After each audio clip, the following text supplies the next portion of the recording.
going.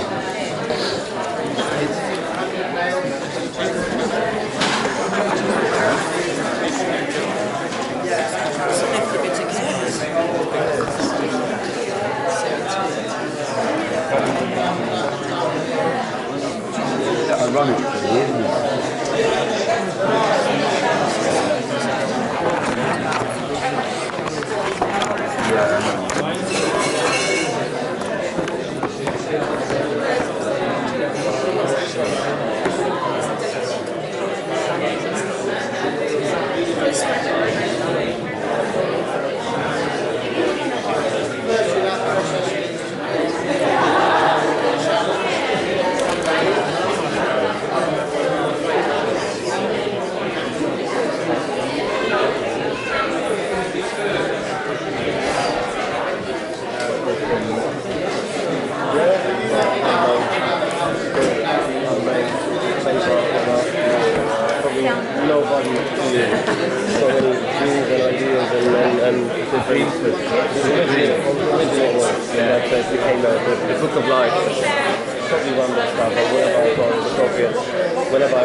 Yeah, how's Jeff?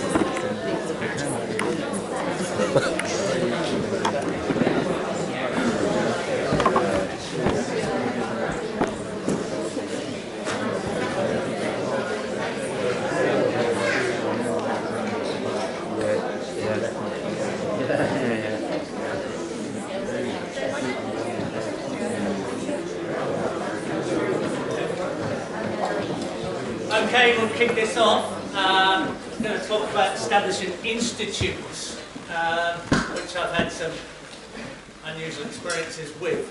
I'd sort of start off by telling you a little bit of my permaculture story, because it all kind of flows together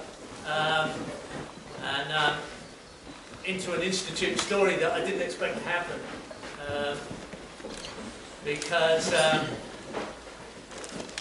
I emigrated to Australia in 1979 from here in England, and that was all about surfing mainly, because I lived in the last 6 years in the West Country, and I spent a bit of time travelling and surfing and getting away from the English winter. So I travelled to, luckily I travelled to Morocco and experienced dryland culture, life on the cheap in a combi, staying as long as I could to surf as long as I could, and fish, and then another cheap trip to the Caribbean, which gave me tropical experience. Again, living on the cheap, local food, as cheap as possible, not realising that that was going to be an advantage later on. I actually lived in a food forest, didn't know what it was, thought the local Caribbean people were just lazy, really, and they had every right to be. They were doing a pretty good job. Anyway, after arriving in Australia in November 1979, I remember it was bonfire night, so it was 5th of November, I arrived in Melbourne, and that wasn't my idea of Australia at all. It was sort of a depressing, sort of cold place and industrial almost, and I had $50 in my pocket. That wasn't going to get me very far, so I took on any kind of work I could to get out of Melbourne. And And that led me to buy another combi, a real cheap one, and drive all the way to Cairns in North Queensland to have a look at the east coast and do some surfing along the way. And I kind of expected to get some work in North Queensland on the fishing boats, but that didn't work out because it was the wrong season, and I realised I definitely had the wrong accent. I ended up going back to the Sunshine Coast, which is kind of almost the furthest north you can get in Australia on the east coast and still get regular surf, and have this wonderful subtropical climate. So I ended up just about getting back to the Sunshine Coast, and I knew some guys there who I'd met surfing on my travels around Morocco, and that was my sort of Australian connections, and ended up settling on the Sunshine Coast. And it just so happened that the largest permaculture group in the world at that time was on the Sunshine Coast. Permaculture Nambour was 150 members, and this word was around. It was at shows and at different things, and it was kind of weird. Like, what's this weird word? Permaculture. And it kind of had this, like, other stuff with it, like grow your own stuff, be kind of self-sufficient, you know. And that tweaked my old sort of adolescent heritage, because I was born in 1954. I lived through the 70s. I was 16 in 1970. So I lived through those dreams of the first sort of hippie era where we were all going to be peace, love and harmony. We were going to move to Ireland and live in a commune and everything else. Yeah, reality really hit pretty hard when it came to sort of earning a living when I had to leave school and everything else here. And I had to give up on all that stuff. And I suppose surfing gave me that freedom of travelling and irresponsible sort of approach to life. Not realising I was gathering information really useful later. And then, so I went to Permaculture Nambour, and it was kind of a bit crusty in some ways.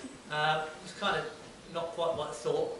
I saw a permaculture course, an introduction to permaculture course in 1980. This was at a TAFE college, which is like adult education system in Australia.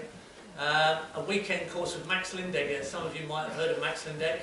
He was one of the early students of Bill Molison, took one of the very first courses, along with some of the permaculture icons. He was the first designer of a permaculture eco-village called Crystal Waters, which is just inland from the Sunshine Coast.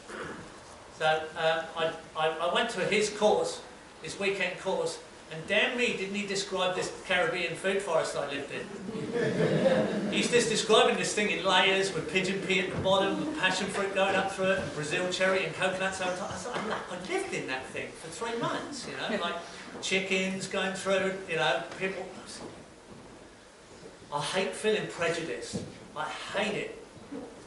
I absolutely hate it. I grew up in the Enoch Powell era of England, and my dad was prejudiced in many ways, and there was a lot of that sort of attitude as I was growing up, and I've never been able to tolerate any prejudice or myself feeling prejudiced. It's one of my hardest lessons. So whenever I felt thought wrongly about people and felt prejudiced, and I've realised that it's been one of my hardest sort of changes on myself. I'm hard on myself about that. So I thought, gee, I really thought those West African people in the Caribbean were just lazy. How wrong was I? You know, they actually had it really well sorted out. You know, they had land crabs and they had fish out the ocean. They were cruising. You know, and that verified a bit for me. That one thing, I remember that one thing out of that weekend course.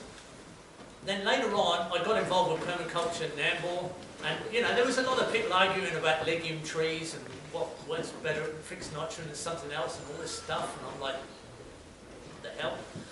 You know, and which breed of rare animal or something or other, you know. I didn't really have much access to land at the time. I was trying to earn money as a hard-working immigrant. which there's plenty of opportunity in Australia for. You've got to work really hard. And you're a bit like a weed, you know, hard-working immigrant. That's what weeds are, mostly. They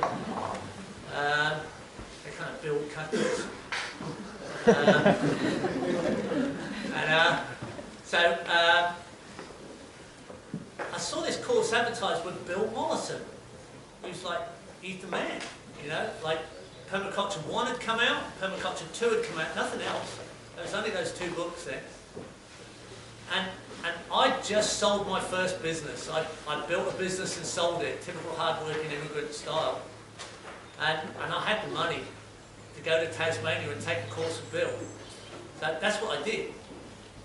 And, well, that was kind of an eye-opener. I really thought he was nuts.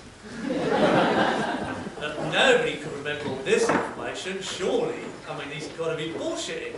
I mean, it's just that much stuff. I mean, the guy never stopped rapping out facts, figures, names, telephone numbers, zip codes, everything. It was like this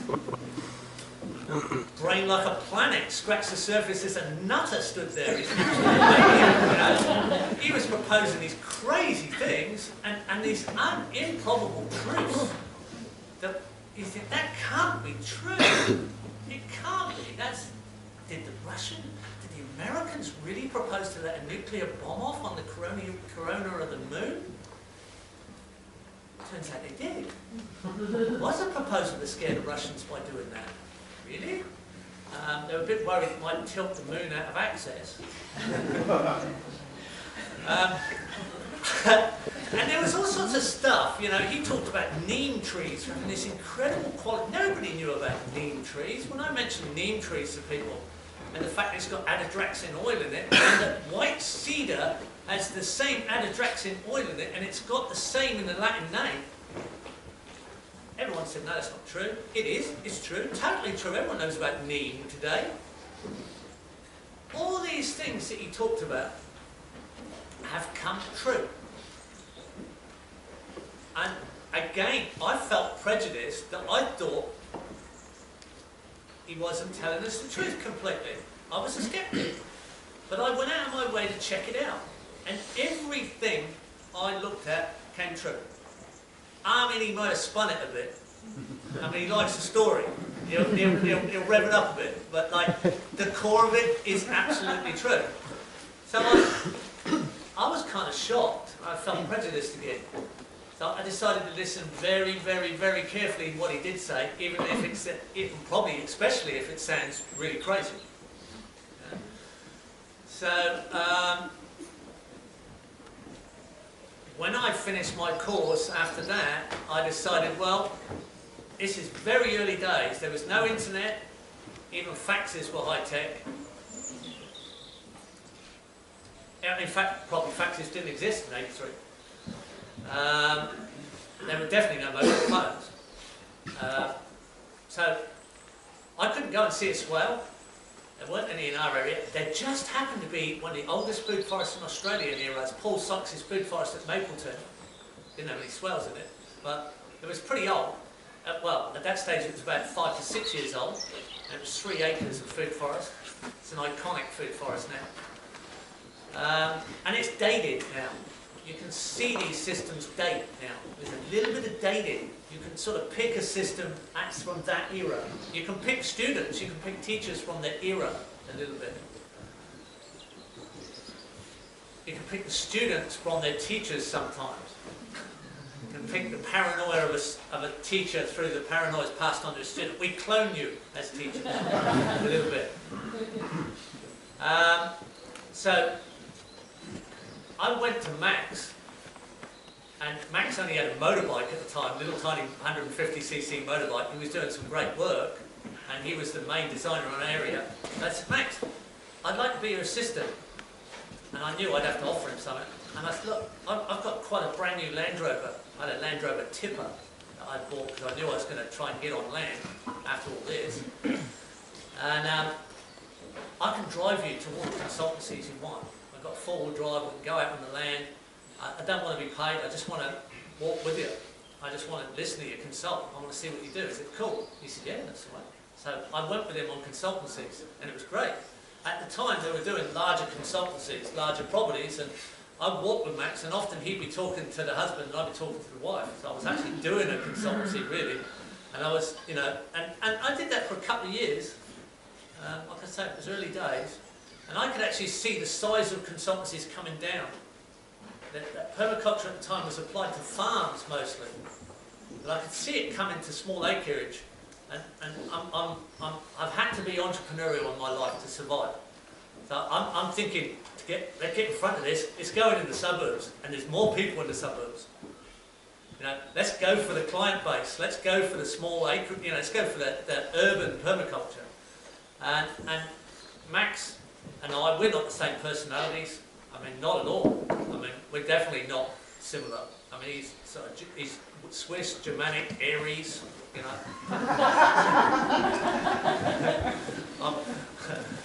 I'm from Staffordshire in England, you know, and I'm a Sagittarius, you know, whatever. You know, I'm a lot more sort of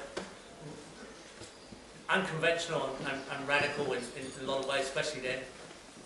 So I felt I could consult on my own. I aimed at the suburbs. I got all kinds of other work, and that's what I did for a while. I've even made myself. Where's the rabbit here? Remote control. I must be lucky, yeah?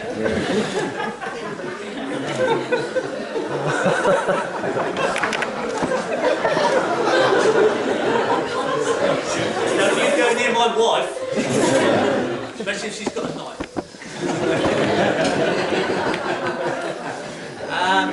Okay, so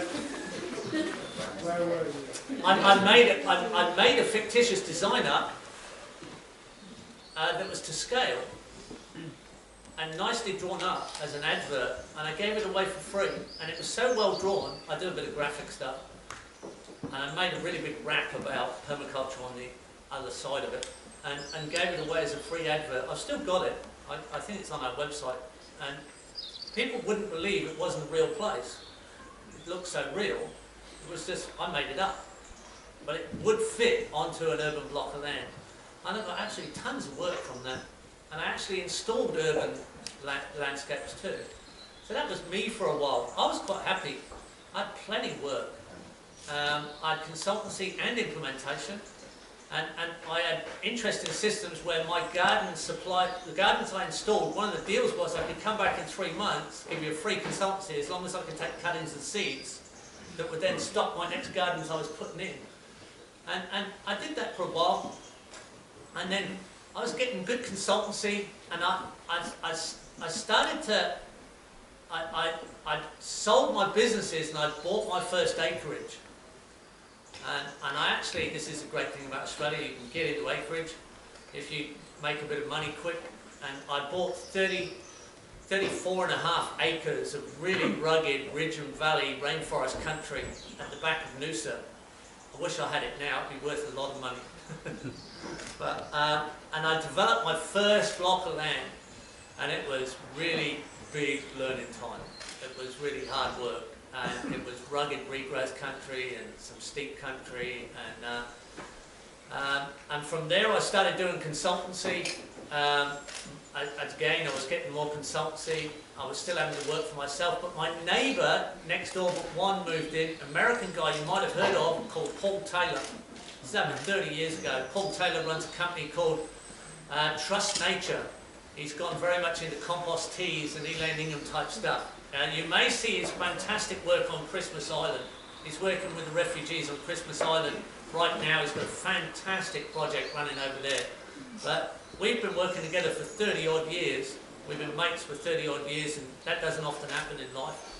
And we started to work together as consultants and even develop land. He had a bit of finance, and we could buy land and put dams and swales in and actually resell it for a good profit. As permaculture developers.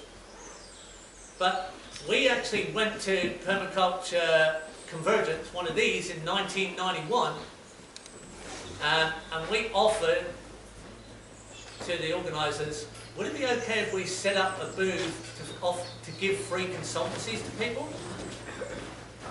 a lot of you people have asked me for a bit of advice from consultancy here.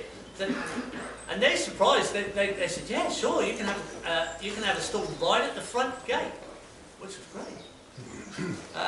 And we just stood there for the whole convergence, giving free consultancies to people, which actually meant it led to a lot of paid consultancy.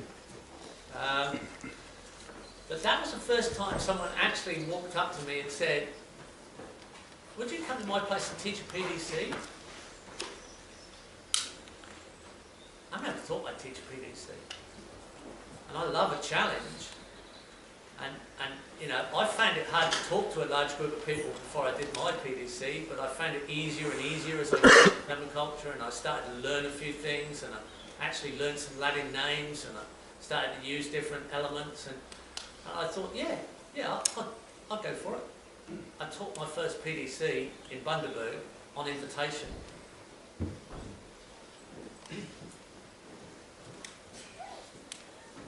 I think I had about 16 students, something like that. And you know whether you get a result by what your students do. Well, a couple of people from that course are still active, but one particular gentleman, he was the wages clerk at the sugar mill in Bundaberg. He'd worked there since he was 16. He was 48 years old. For 32 years he'd worked at the same sugar mill company. He rang me up the Monday morning after the course finished on the Saturday, and he said, Geoff, that was an amazing 2 weeks. I took my 2 weeks holiday from my job. I can't believe what you've done to me. I've just resigned. And I kind of went, what have I done? It's become worse ever since. And he ended up doing some fantastic work. He married another lady who was a student of mine. That's happened many times. People have met each other through institute work and students. And they went ahead and did an adult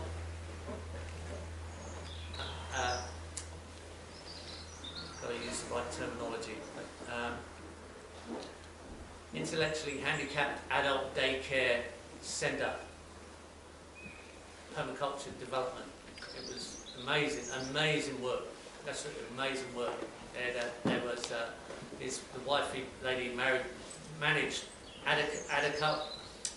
adult intellectually handicapped adult daycare centres, where these people at an average sort of age of 4 years old, but they're adults, and they did work that we can't do because they had discipline. Their life was, one lady was looking after chickens, one guy was just filling up banana circles and coconut and papaya circles. One person was just watering the nursery by hand.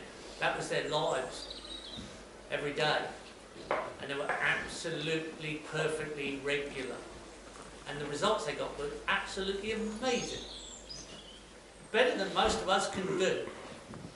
That's actually often the case. That was an amazing lesson for me. Most of what we lack is just discipline and dogged persistence. The problem is not the plants, the animals, the water systems and the design or any of that. It's us and our discipline. Especially, and worse in the first world, where we have so many distractions and so many bad disciplines instead of good ones. Now, some project in Guatemala, like, a couple of old guys in their 70s and an old guy who was a cripple. Three of them managed the most incredible project they set up in Guatemala at San Lucas Toliman. Anyway, after teaching a few courses, I went to see Bill because he'd moved up to northern New South Wales, and he offered me a job overseas. I was really shocked. He offered me a job overseas. I could go to Ecuador and teach a course. So I took on my first overseas work, and we got a result. I got invited to Guatemala after Ecuador, and that's where I got this other result. I got invited to one place after another. I got invited to teach more PDCs. It just kept coming in. And I realised there was no going back. There wasn't anything else I was going to do. So I was quite happy. I was just an itinerant, what we call an itinerant. Give me the manual, I tuck it under my arm, I could walk and teach, didn't matter where. I've had students that have just walked out into India with the manual under the arm. I had a guy walk over the border from Papua New Guinea into Irian Jaya with a manual under his arm. Never seen him again. He's out there going from village to village. You know? Like, that was me. I was like, you know, give me the radical. I'll go the itinerant. You know, it's fine. You know, I don't care. You know, I don't need a diploma. I don't need any of those things. You know, it didn't matter. I sort of like that style. But when I came back from overseas, I'd go back and report to Bill, because I felt that to honour my teachers. So I'd go back and I'd show him slideshows and photos in the days, digital. And it made him happy that I'd gone to Peru and I'd talked in the Amazon to the Shipibo in the flooded forest, and he loved their patterning on their cloths, and it just, you know, gave him a rush. And I didn't realise I was making an impression. The permaculture group that I started, I was in 1991. I was in my local area, and it was 1990 that I thought the world was going to be all permaculture. And I did my course in '83. By 1990, I thought it was going to be international policy. By 1990, 1991 come around, permaculture Nambour had collapsed. Permaculture Nambour, the great group that I got involved in, you know, back in 1980, had disappeared because Max Lindegger had moved to Crystal Waters out west of the Sunshine Coast, and the champion had gone, and the group just disappeared. And so my area that I lived in, the Sunshine Coast, didn't have a permaculture group even. It felt like it was going backwards. And I looked in my notes. There was actually a recording of my course done in 1983 by Geoff Nugent, Permaculture Plans. It was 48 cassettes. Remember them things? Cassettes. But he digitised it into a DVD, an audio DVD. You can buy the course that I took as a DVD from Permaculture Plans, the website, Geoff Nugent, because he recorded our course. He was in our course. I went back through my course, and Bill says, if there isn't a permaculture group in your area, somebody has to get off their ass and start one. That was his exact words. Right? And I thought, wow. Well, he's talking about me, isn't he? I've just got to do it. And this was my biggest fear. Chapter 14, the people systems. I just didn't want to get into all that crusty stuff. I just want to get in that, like, meetings and community stuff and arguing about the colour of the toilet doorknobs or something. Especially when I started doing aid work and I started to see people suffering. I don't want to get into all that trivial, you know, meeting stuff and having to listen to everybody's issues. But I just had to face my fears. I just had to do it. So I set up a set of rules that, you know, okay, you know, the newsletter should not eat the group. There should be no gurus. We should hit the ground, win, lose or draw. We should have meetings at the same place at the same time every month. We should promote permaculture in urban, industrial and rural areas. I just set up a set of rules and guidelines like this. That these are the rules of the group. We even wrote an article called Birthing a Permaculture Group. The group took off like a rocket. It's still going. I think it's 21 or 22 years old this year. It still has 100 people meeting each month. You influence council when you have a meeting with 100 people turning up. A mob of people like you guys, with a typical group of permies here, mixed up, a mixture of people from different backgrounds, different professions, different countries, different cultures. That's us. And we scare the living daylights out of local politicians. We do. Because we represent 20 people each in the voting block. They don't know we come from all over the country, by the way. They just come in and look at you guys and think, wow, there's 2,000 people here as voters. What are these guys about? We better make sure we cater for them in our insecure local political work. So you actually start to influence. So this was my first sort of group session, and I got out of the way after a while because of something unusual happened. This is where I get to my subject at last. In 1996, there was a permaculture convergence like this at Nimbin, at Robin Francis's place. And I was there, and I actually did a workshop on earthworks, just like yesterday. It was a pretty small convergence. And Bill had just got married to Lisa, his fourth wife. And I'd actually been invited to the wedding. I went to the small wedding of Bill's, and he, mainly because he appreciated the international work I've been doing and I've been showing him stuff. He was at the convergence, of course, and I got invited to dinner with Bill. And I didn't ever push myself on Bill, you know. I just sort of like, I try and honour him as my teacher and, you know, show him what I've been doing, and if I thought it was helping him and entertaining him, that's cool. But he invited me to dinner. It's a small dinner party. There was a few people there. We're crowded around the table. I happen to be sitting next to Bill. Bill's sitting just here. And he's a big chunky guy, right? And there's, you know, and he's pretty loud at the dinner table, carrying on. And we've gone through dinner, and you're feeling pretty humble sitting next to Bill.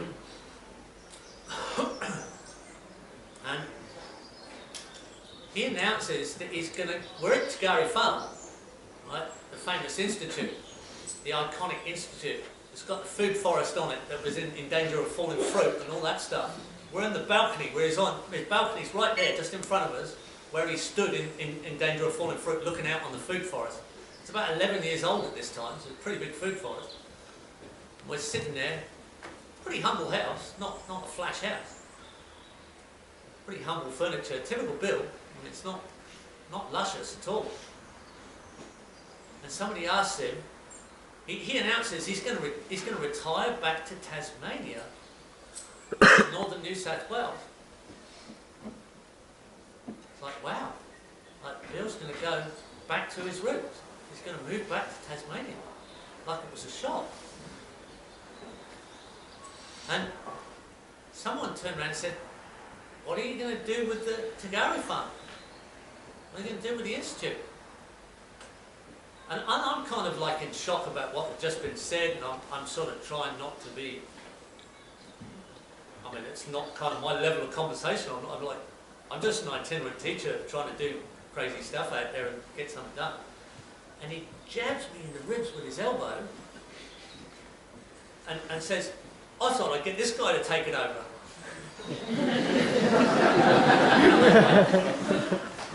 Friggin' hell, what? And I said, what? And I'm in shock. I'm like, really? And I don't say that because I'm trying to reach back. I'm like, he's joking, you know, he doesn't mean that. And I looked at him and said, he does. And I'm like, I don't know what to say. It's like, this thing's got 48 dams on it. It's got 6 kilometres of swales. It's got the most radical amount of stuff. He's put a community employment system in there that's kind of half fallen over. It hasn't been maintained for 18 months. It's got like, it's crazy. It's mad. I mean, I was there when they started putting it in. It was like the Third World War. I mean, it was just crazy how much earthworks he did in 12 weeks. And he had the money at the time to do it because he was married to Ros Dunwell at the time, and they'd sort of financed it and bankrolled it a bit. And it was like Bill's playroom on, you know, 148 acres plus 5 acres of the original 5 that he developed first. I don't know what to say. Anyway, I like a challenge. I thought, wow, I got one now. And I had to sort of then say, well, you know, Bill, you haven't even come up and seen my 5 acres where I put 5 acres, I put 5 dams, I ended up putting 7 dams on 5 acres up in Queensland. I said, look, just, if you, like, why don't you come up to my place and we'll talk about it kind of thing. You and Lisa come up for stay with us. And I only had a shed and a caravan, but he's cool with that. And he came up and we spoke about it, and I was like, well, he really meant it. I mean, he wanted me, if I wanted to, I could take on the Institute, but he had some conditions. He'd allow me to use the logo for a couple of years. He'd give me his telephone number. This is telephone number 1 in the permaculture world. Number 1 for inquiries, Bill Molison's telephone number. I could take on any inquiry that came in through him. I'd have to pay rent and all the expenses of running the place, like the rates, the electricity, everything else. And the rent was $2,000 a month, plus GST, which is another 10%, so that's $2,200. If you make the right money business-wise, you get the 200 back sooner or later. And one condition was, and this is typical Bill strategy, right? Just lay the carrot in there and then just give you the little twist on the end of it. Subtle little strategies, so good at laying in them subtle strategies that you don't realise are there, and then you're caught. He's a better strategist than a designer, in my opinion. I mean, I know he's a visionary and all the rest of it, but you know, he obviously thought this thing through so early. But he's so good at putting these subtle strategies in. So yeah, and if you can take that on, just one more thing. I want you to set up a charitable trust, and you have to call it the Permaculture Research Institute. And I'll settle the trust for you. You need a settler. I'll put $50 in right now. And he stuck his big fat hand out and he said, "Is it a deal?" And I had like 2 seconds to make my mind up. And I was thinking, oh shit, a charity? I want to set up a charity? Board of directors? You know, a not-for-profit? Oh, no, now it just explodes from being a local community group incorporated, which I'd set up, which is one level, and you're jumped to another level now. This is an audited full charity. I would never have done this. You've got to remember what I said before. I just wanted to be an itinerant, which means really no responsibility, just get out there and teach. One of the great itinerants of this world in permaculture is Rosemary Morrow. I mean, Rosemary Morrow's a hero.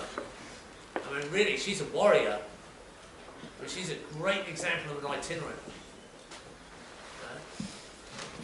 Sacrificial warrior. Ali Sharif, people like that, you know, amazing. It's like, this is the end of my itinerant career. I mean, anyway, I grabbed his hand, we shook it, we went for it, and I set up my first charity, not for it, that's PRI. I've been involved in setting up 8 since. Like everything in life, it's much easier in retrospect, once you've done it, once you've gone through it once, you know, it's like, it's the first one that's the hard one.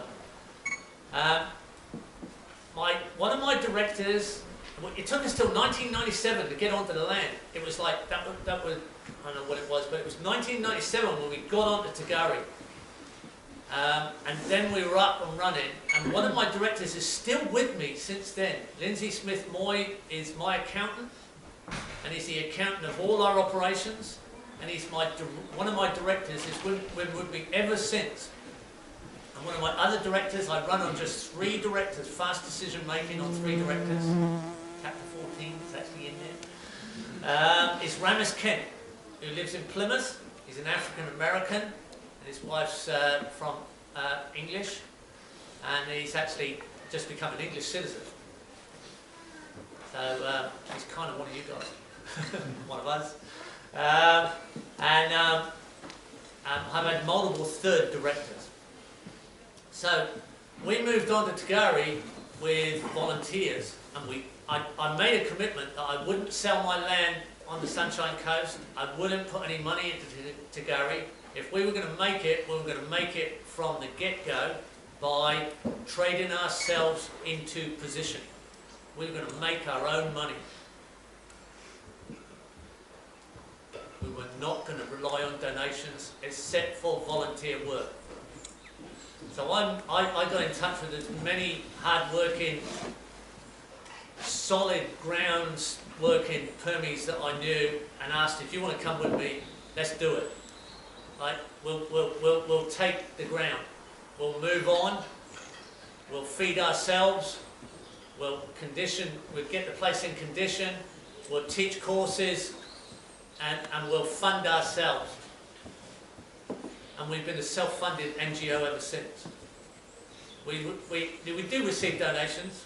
People do actually leave often donations to us in their wills, but we mostly, 99% of, well, 95% possibly, I don't know what the percentage it is, but it's mostly we self-funded ourselves. So that was one hell of a learning experience. We had a lot of issues, a lot of people issues. Ended up with 30 volunteers working on the ground. I learned a lot about assumptions and expectations of people. I learned a lot about what can go wrong. I learned a lot about drug and alcohol issues. I learned a lot about violence issues. I learned a lot about how many meetings people want to have. I wouldn't have meetings. My first rule of a meeting is a short meeting's a good one. Right? And if we're all eating together, why aren't we meeting while we're eating? Right? We were eating breakfast, lunch and dinner together. That's more than 1,000 potential meetings every year. Right? When we're 100% self-sufficient and feeding every single person on this farm, when we're feeding more than 50 people, I'll allow more meetings.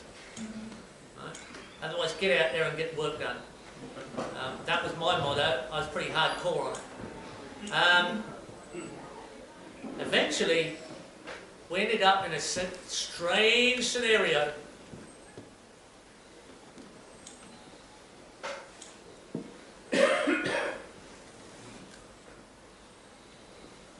But before I go there, right, because just one year before, I got a student came through, Andrew Jones, who was a major aid worker for CARE. And just after he finished his PDC, he got invited to the Kosovo crisis to manage the largest refugee camp since the Second World War in Chigrani in Macedonia, which was full of Kosovar Muslim refugees. And he was the head camp manager for CARE Australia, who managed the camp. And they didn't know it was going to end up being 46,000 refugees in one camp. And he called me in to go over there and manage and design the refugee camp after the crisis had finished. He, after his PDC, decided it was a good idea for all the refugee camps in the Balkans at that crisis time to have a policy of rehabilitating the refugee camps with permaculture. And he installed that proposal with his authority into the UNHCR. And I was called in to design that camp and then attend a meeting with the UNHCR, which was chaired by the head of the UNHCR of the Balkans at the time, Dennis Walker. And all the aid organisations of the world, most of the aid organisations of the world were around this big table of the meeting that I went to. I had the design concept already done. Andrew had got me in there 10 days before the meeting. He just briefed me and said, look, I'm going to talk for 2 or 3 minutes, then I'm going to hand it over to you. Just let it rip. Just tell them what you think can be done. I know your style, you can just ad-lib it. So he was right. That was the best way to put me in there. Dennis Walker stood up and he said, look, there's been this proposal put forward. Who has come up with a concept for their refugee camp? And we'd introduced ourselves before, all these different people. I'm from UNICEF, I'm from World Vision, you know, I'm from Oxfam, and I come along with it. I'm from the Permaculture Research Institute.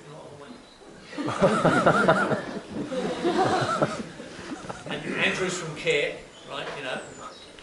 Anyway, Dennis Walker says, who's come up with a proposal? There's a pregnant silence in the room. Nobody come up with a proposal. They don't really care about this.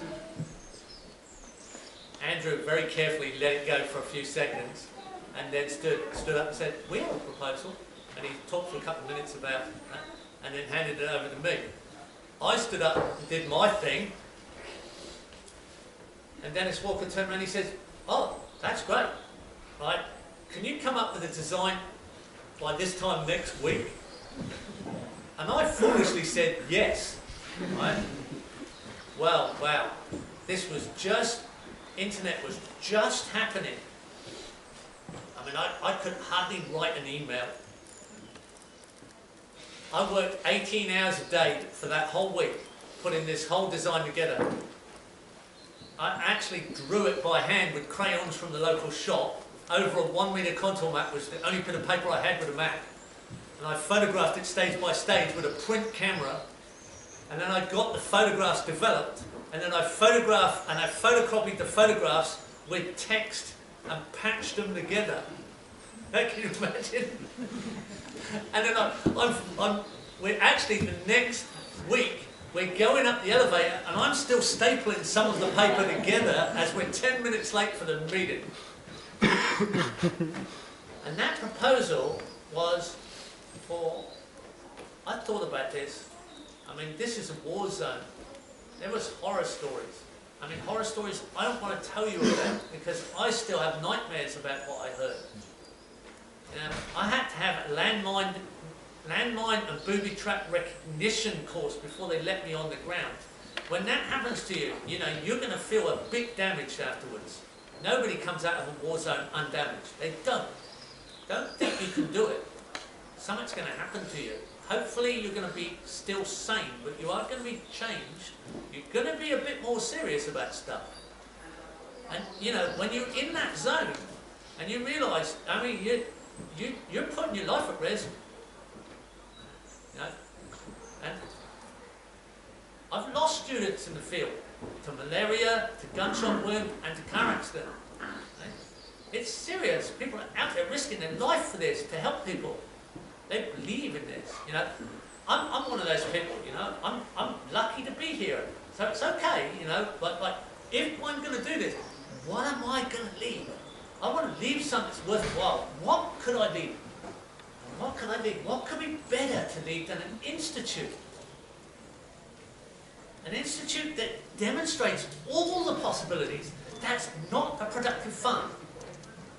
Productive farms are run by efficient people with great discipline, right? And they work intricate relationships with the landscape. That's completely different to an institute that demonstrates all kinds of diversity for the sake of diversity, for the sake of giving people experience, so they can extend those systems for other people.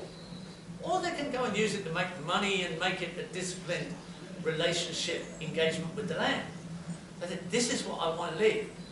A better version than Tagari Farm, but what I'd learned at Tagari Farm was helping people. Was the fact I was working behind my teacher's work. I was working behind Bill's swales, Bill's dams, Bill's food forests, Bill's main crop systems, Bill's kitchen gardens, Bill's all of his stuff. I'm walking on the shoulders of a giant.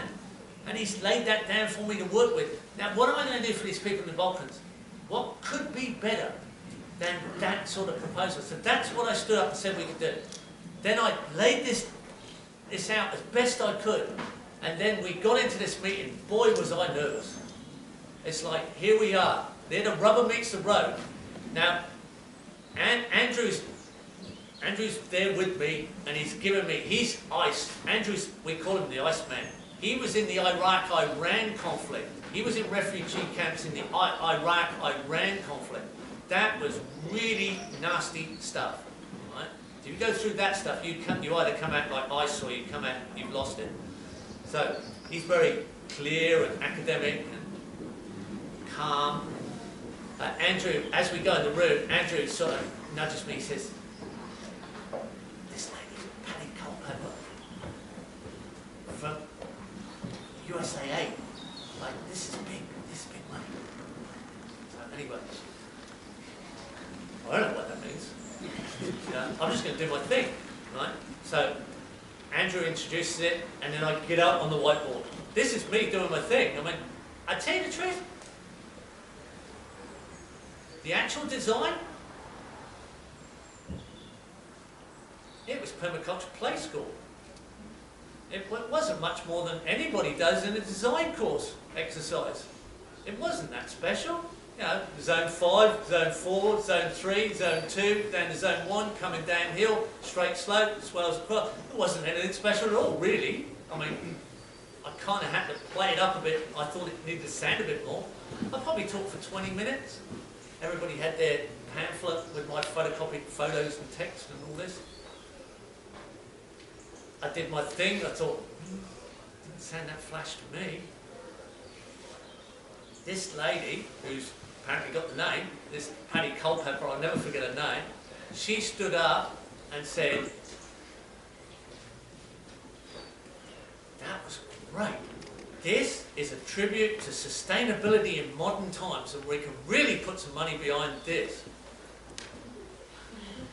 I sat down, I'd sat down already, and Andrew just totally said, wow, you've cracked it. $3.8 million hit the table to get that job done.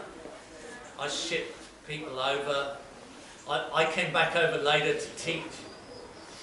Female teachers came over to teach women. Another, Dave Clark came over to teach others. Dave Clark managed the site. Darren Fay was the camp manager. He'd done admin work. Paddy Smith came over as an architect. I shipped people in from Australia that I knew had professional skills to develop the camp. So that was my first sort of install an institute, get something up, you know, give people something, you know. So I kind of felt, wow, that's kind of, instead of just working on invitation, up until then I just worked like an itinerant. You invite me, if I think I can help, I'll go. That was my affirmation to the world originally. I sat there looking at the Pacific Ocean on the east coast of Australia when I decided to cross the line. I thought, what am I going to do now? I'm never going to compromise in that other system ever again. And I'm looking at the Pacific Ocean, and I think, typical surfer, you know, fisherman. And I think, you know, I'll go anywhere in the world if I'm invited and I think I actually can help.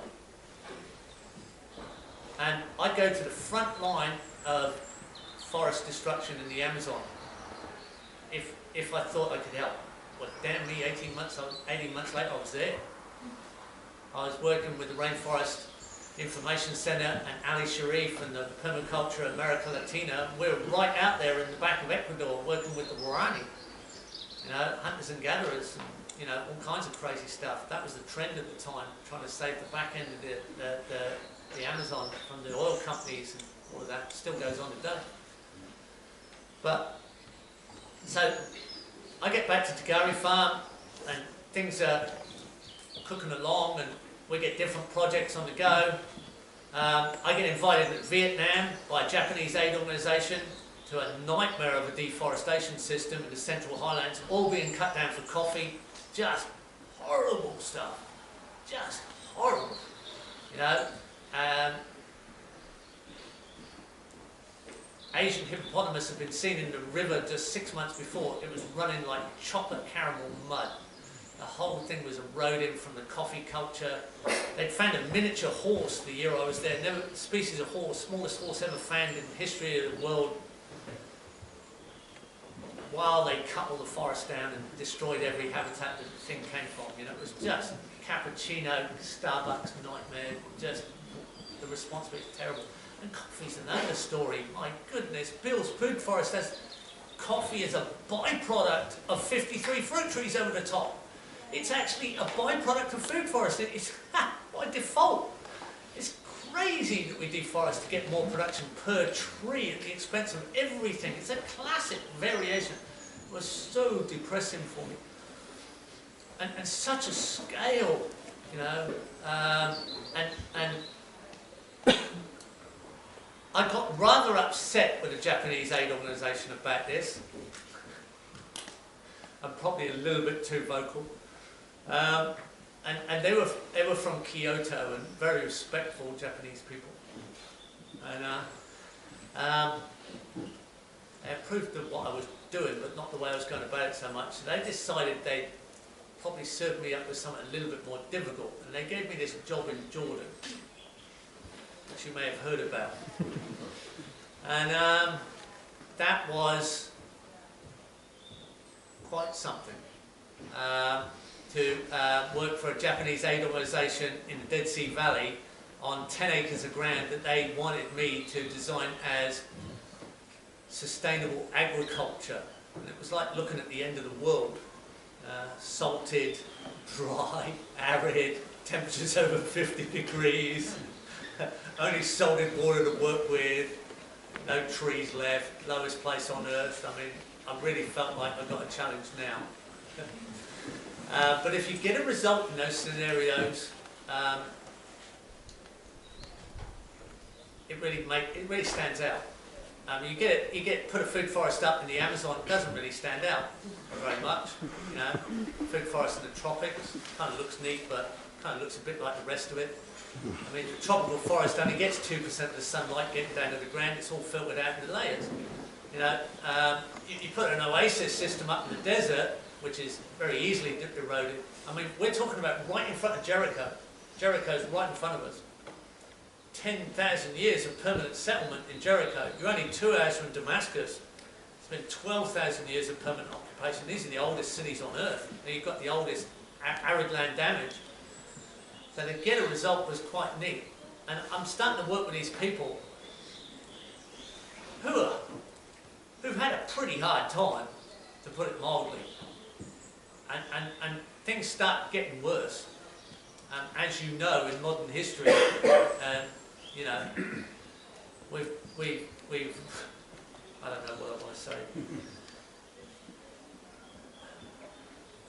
We've developed a new enemy, you know. Anyway, I'm working with people who are, you don't know about an area until you go and work there and you study it. And I'm starting to study. Macedonia was 4,000 years of history. It's been invaded 4 different ways, 5 different directions.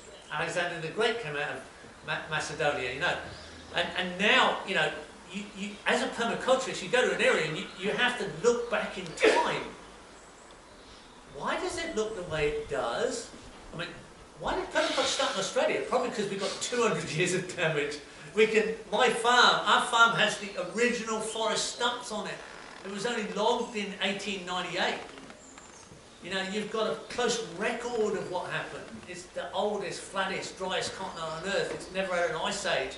We've done more damage with less people over more area with less time than anybody in the history of the world. No continent has imported more species than Australia. Because we didn't give a shit about Australian species. We didn't care about the Australian people. We tried to genocide the people. We nearly succeeded in Tasmania. We intentionally tried to genocide the Tasmanian Aboriginal.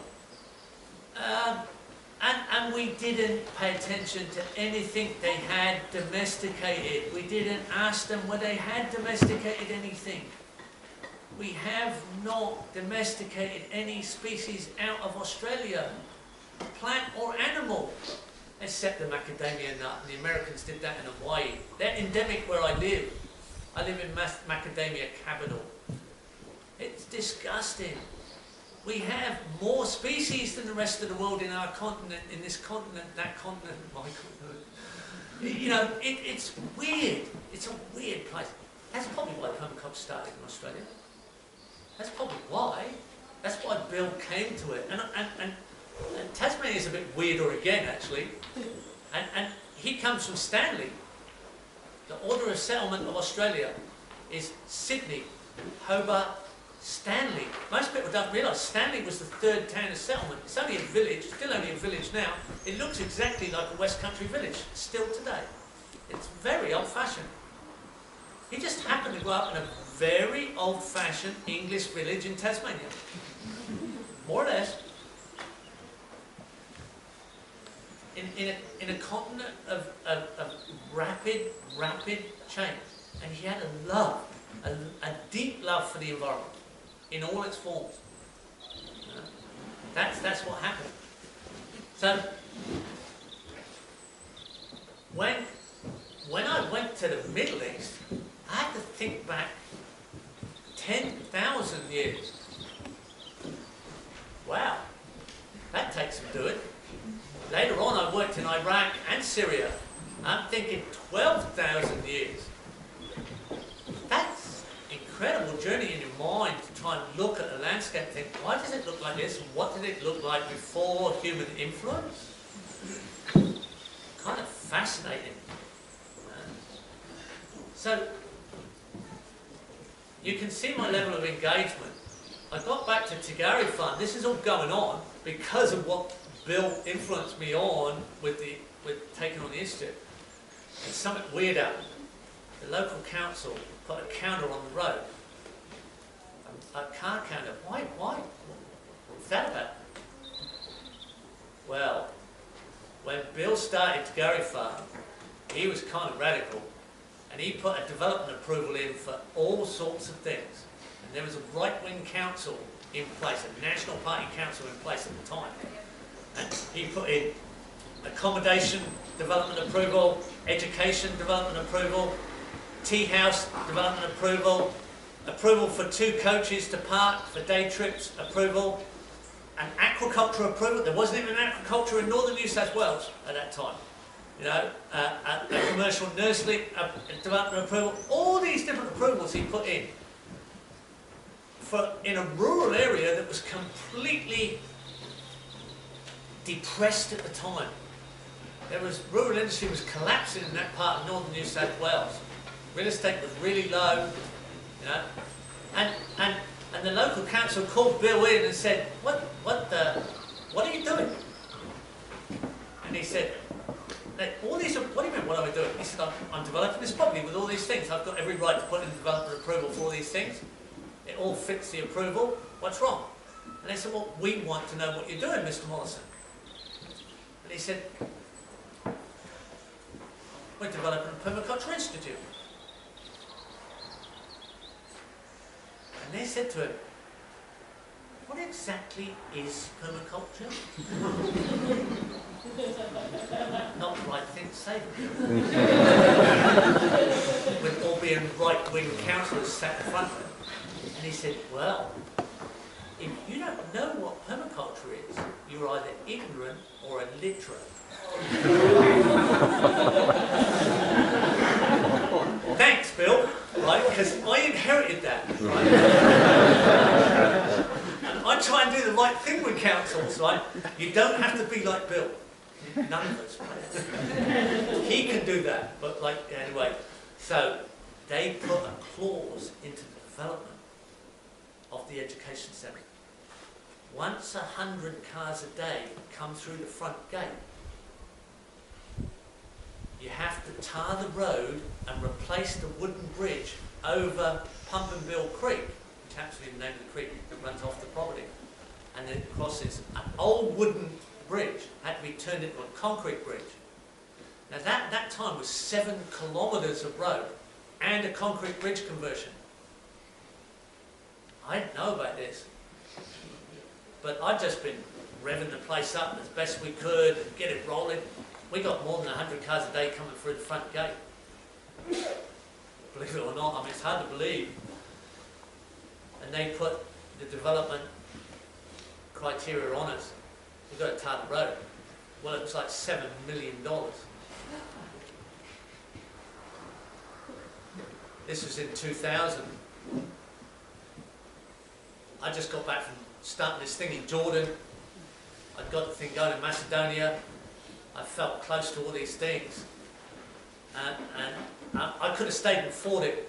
You know, and Bill just said to me, I said, well, what are you going to do? You know, what do you want me to do? But he said, up to you, mate. He said, I said, if I have to stay and fight the council on this and go into a big legal battle on this, I can't do all this other stuff. And I've got all these promises to the aid people, and Jordan's just started, and there's 3 years worth of work in Jordan, and there's people, you know, and he said, well, it doesn't matter, you know, he didn't really care. He's not sentimental about stuff. He said, you can stay and fight it, we'll go for them, or let it go. It's okay. And so I let it go. As I just couldn't let people down. You know, I just couldn't let the kids down. You know? I just couldn't do it. So I said, I'm going to start again. I sell my property on the Sunshine Coast and I cashed up. and I look for a property to actually buy an institute. I've looked for a property as an institute. I actually went searching for an institute as a property purchase. And so I then started to develop, what do you look for as an institute? What do you actually want? What do you want as an example? And I realised what you need is average. You need average everything. You need a broad audience. You need to help as many people as possible. So you need an average block of land. You know, average size. You don't want bigger or smaller than what the average person had. If you're going rural, go a rural average. If you go an urban institute, because I believe in urban institute, you go urban average. No? For us, I needed 50 acres plus. Otherwise, the average Australian farmer is not going to look at you. In the region I'm in. I didn't want really bad land. I didn't want really good land. I want average. What the average farmer has to deal with. So I didn't want really steep, I didn't want really flat, I didn't want really great water, but I didn't want really dry. No, I wanted average. I eventually found 66 acres that's kind of average. It doesn't have great soil, it has kind of average soil.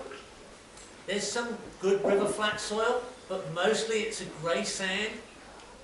It's an old grey sand, about 2 foot deep, sandy loam. There's some good basalt right on the top, but it's mostly on the top in the steeper country. So then I started to lay out what it is we actually want to do. And I had to trade myself into position. I actually had to camp on the land. It didn't have any dams. It had the cattle all over it. The creek burnt out. The cattle were actually on the creek, eroding the creek. Obviously, the cattle left when we bought.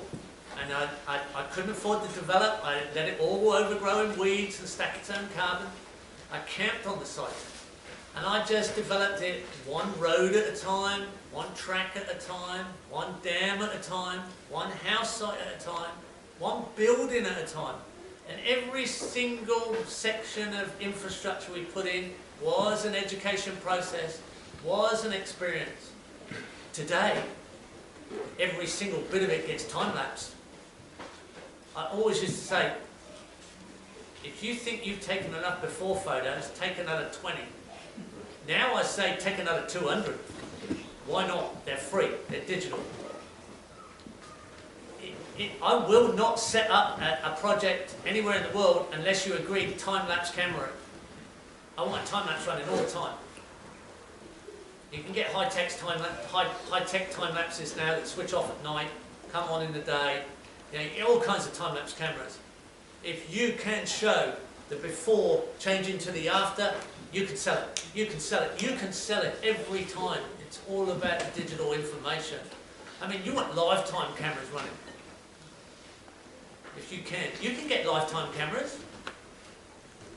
You can pay to view Sydney Harbour from on top of Sydney Harbour Bridge. You go on the website, have a look. You can queue to pay to view, and you can steer the camera. Good way to keep up with your woofers.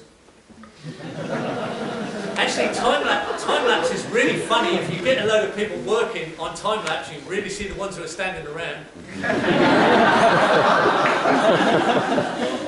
They're usually the ones that cheer the most at the end when the job's finished as well. It's kind of funny that. But just to develop. Now, people come to an institute and think, why are you making money out of the crops? Why do you think you're not making money out of the crops? Because you've got inexperienced people working. They're learning as they work, and you're mostly consuming the crop. An institute is not something that necessarily makes money out of its produce. It creates people. It gives people experience. And the more you develop an institute, the more experienced people you can create. We've got to a stage now, after 15 years of development at Zaytuna Farm. And remember, I'm saying, we started with no money. Right? We started off by actually camping on site and gradually building the first straw bale house and putting the first dams in stage by stage, trading ourselves by teaching the implementation process. We've got to the stage now where Mostly what we specialise in is creating project managers. A one-year program, and at last, you can't get on to Zaytuna Farm as a woofer. We don't have woofers. We're beyond woofers. You can't get on to Zaytuna Farm as an intern without going through an interview process. You have to get past the interview. Because there's a lot of applicants. Why? We want the best of the best. Because we need them. We need people who are absolutely gung-ho. We need to be able to deploy people anywhere on earth and know they will work flat out, dogged persistence, and get a job done. And if they don't know, they're going to report back immediately. Geoff, I don't know what's happening. What's that? Should I? Where do I? How do I? Shoot it? There's no reason you can't be on all these different programs. You know, Skype, WhatsApp, video, whatever, Zoom. They're all out there. Mobile phone. I mean, my goodness, like, there's no excuse. You know, our guys that are out there now connecting back, I mean, they're lifetime. It's lifetime. This is Star Trek. It's crazy. You know, like we 40 years of permaculture. You know, you've got it. It's there. You know, there's subjects that people waffle about and go on about. Renewable energy. I mean, it's not that complicated. You know, there's no secret to that. People go on about all this stuff. You talk to someone who's lived on renewable energy for 20 years. You know, talk to people who you admire for what they've done, what they're doing, and what they've achieved. And don't worry if you don't always like what they say. Right? Because that often happens. But you know, talk to someone about living on solar, right, and knowing the difference, you know, knowing how to do it. You know, we run a whole institute on solar. You know, off grid, we've never connected to the grid. We run on the battery bank. You know, we have an average of 30 people on site. We record everything on Slack. You can't be an intern, you can't be a worker on Zaytuna Farm unless you have a smartphone and you're on Slack. Our whole research goes into an act. We're lifetime. I'm looking at the production. Not yet. Nady's got it. I'm looking at the harvest log today. I can tell you what was harvested on Zaytuna Farm today. I can tell you that last night the calves got out of the dairy. And they didn't have any milk yesterday because it's one day over. So the calves got out. Patrick, one of our French interns, reported on cows log on Slack that someone missed the chain on the gate on the dairy, and the 3 dairy calves that are locked up at night got out, got to the mums, milked them all night. There was no milk that morning. Yet the day before there was 19 litres. Every single thing's logged in. All of it. Like, you know, it's lifetime research as it happens. There's so many tools out there. So, you know, we encourage people to set up those institutes, and we help you as much as we can to give people that actual experience of where you go from a PDC to get the practical knowledge. We think there should be thousands of them just in the British Isles alone. I mean, hundreds of thousands across the world, millions. And if you want to affiliate with us, we have our own teachers registration process, and we have our own credibility standard. And we do that because we work very hard to build a professional standard that we work to maintain. We want to influence the professional world.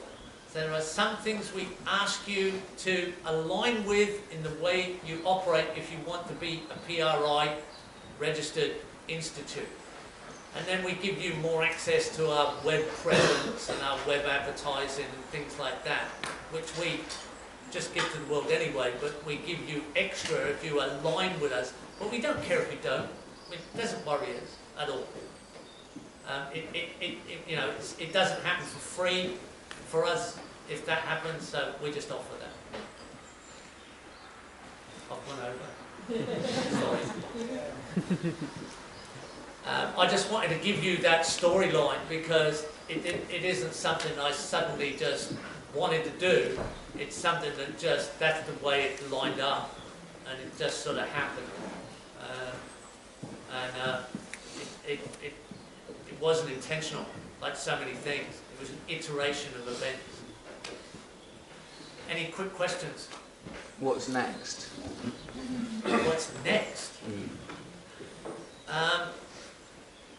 For me, Yeah.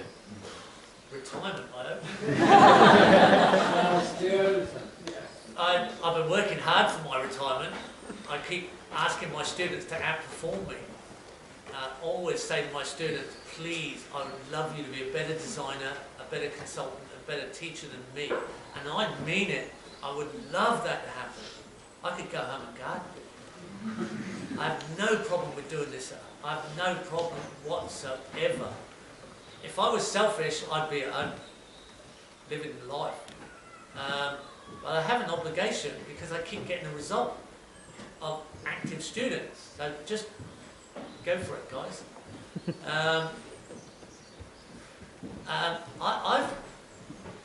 I've developed a new course because I did these online courses and got a result. So as you can see, we've got kind of new camera equipment, and Nadia and I and a new team have got together and created our own film studio on Zaytuna Farm in a straw bale building, which is a beautiful film studio, a little one.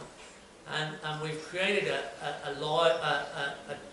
different online course, and we've used every trick in the book, film-wise, edit-wise, variation-wise, and IT-wise.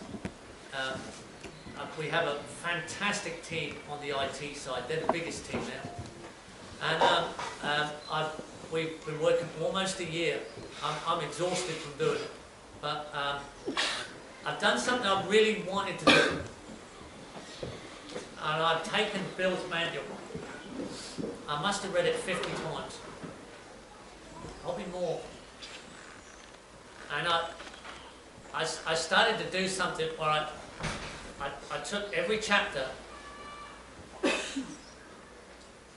rewrote it in my mind. Then I took every subset. There's 187 subsets in the manual. If you take out the introduction to each chapter and the principal summary or the designer's checklist, which is at the back of most chapters, there's 165 subsets. I can almost quote pages to sentences. Then I took it down to each subset and translated what I think Bill is saying in that subset. Like, what is he actually saying? Because he's so concise, it's so dense in information, as you know when you try and read it. It doesn't make sense till you've done a PDC, and then it's just more expansive. So I took every subset, and what is he actually trying to say in this subset? If I brief it again. Then I took every paragraph in every subset and tried to actually summarize it into what I think he's saying in my words at this point in time. And then, as I started to feel comfortable with that, I've translated that into my PDC online. It's not released. And I'm two-camera. And then, for each section, I've got what we call B-roll that runs in. So if I'm talking about chickens in food forests, they actually, you can hear my voice, but it goes to an actual film of the B-roll of chickens at that time. So you're getting this beautiful imagery coming through. Then I've taken there's 400 illustrations in the manual. I've taken almost not quite, but all the relevant illustrations, and I've redrawn them in colour and animated them. So that I chose a colour palette of beautiful, nice tints. And then I chose the icons for variations of form, like same sort of chicken, same sort of fences, same sort of soil profile. And I've worked with an animating team to animate and voice over the animation, so it comes to life. And a couple of other tricks I don't want to tell you until I release it. And then I changed the format to a 24-week course. So, and what I've done with the new IT team is that I've got it so you get your lesson on Thursday across the world. And if you want your Q&A, if you want your question potentially to go into a Q&A, you have to get it in by Sunday. Otherwise, it will be answered anyway. If you go in, it will be answered by text. As I did it last time, specific, interesting or relevant questions get selected from the forum that runs underneath every 10-minute lecture. There's a forum running where you can make comments, you can interact, or you can ask questions, and that icon recognition. Those that are selected are put into a Q&A by our staff, because we've got teams of people running on this. And then that then goes to a Q&A that I'm presented with on Monday. The IT team are quick enough to do it now. That gets put to me in the studio on a teleprompter. I don't know what it is. It's coming at me blind. And you're told that. So I'm cold call on it. So I haven't read the questions before. So I'll say, you know, Joe Bloggs from Bradford is asking me about, you know, leaves running down the gutter and whatever. And so I mention your name, mention where you're from, repeat the question, and then answer it. And then we put B-roll to it. So you get 2 hours of lesson and 2 hours of Q&A, Thursday, Tuesday for 24 weeks. So you get like 2 hours of you need to listen to, and 2 hours that you can, if you want to, listen to for the Q&A, for, you know, a whole 24 weeks. And we've studied the formula. Remember that I'm not aiming at you guys. Just remember that you're not my audience. You're welcome to be my audience. But my audience is the 99% of people in the world. This is just a figure, right? But that's what I call it. The 99% of people in the world who haven't heard the word permaculture or yet, or just have. That's the audience. You guys are cool, but you're already cool. Because I think that's who we need to aim at. Okay, that's me. Thanks.